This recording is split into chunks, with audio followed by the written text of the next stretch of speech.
Last week, Governor Abbott threatened to pull millions of dollars away in grant funding from cities unless we forced our police officers to cooperate and contact ICE. This is funding that goes towards victims of violence, that goes towards mental health for police officers, as well as funding that goes to survivors of sexual assault.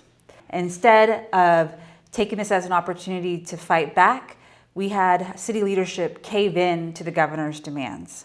We have here with us today Kate Lincoln-Goldfinch, a prominent leader in our community around immigrant rights.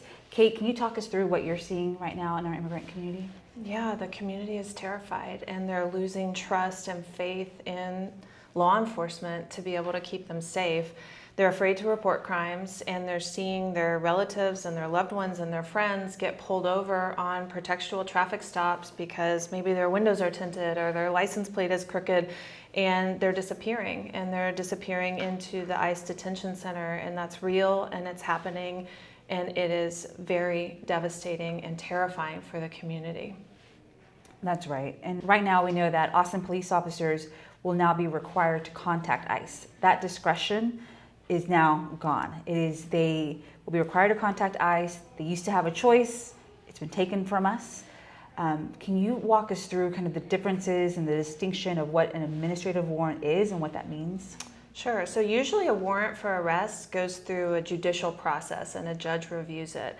An administrative warrant does not. It's essentially just paperwork, and ICE has uploaded all of the administrative warrants into the crime database. So what that means is that when in the regular routine traffic stop or running someone's background, if an administrative warrant from ICE is in the system, the police officer is going to get a hit, and that's not been reviewed or gone by a judge or gone through a constitutional process. So what it means is that people could be detained illegally or unconstitutionally.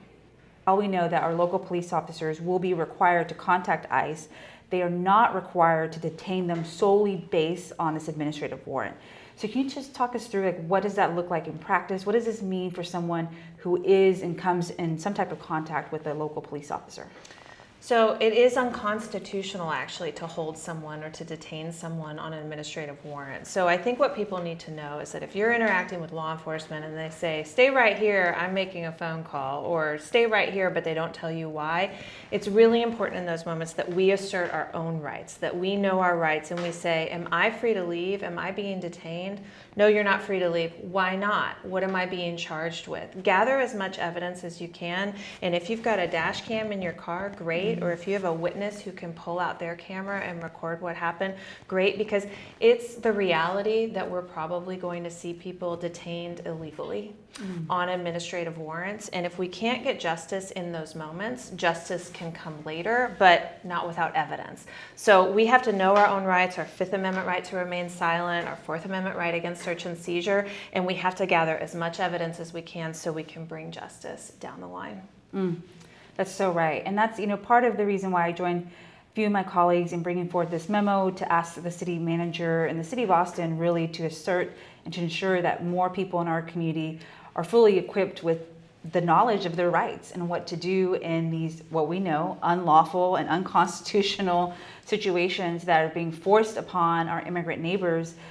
Just to close this out here, any final thoughts or a message that you have for our immigrant community? Well, I appreciate that you're sending this message out. It's honest, and I think that what people need to know is that when these things happen, we need to be filing complaints and letting your office know, letting our other members of city council know, so that we can be bringing to light what the consequences of policies like this are in the community and not letting this happen silently. And we'll stand together, this community, we will do it. And I know you'll hear from us. Yes, that's right. Well, thank you so much for your insights. Thank you for all that you do to serve our community right now. I know that you're a trusted resource for our immigrant neighbors and really for all of Austin as we get through this time together. So just really appreciate you. Thank you. Thanks for doing this and for inviting me.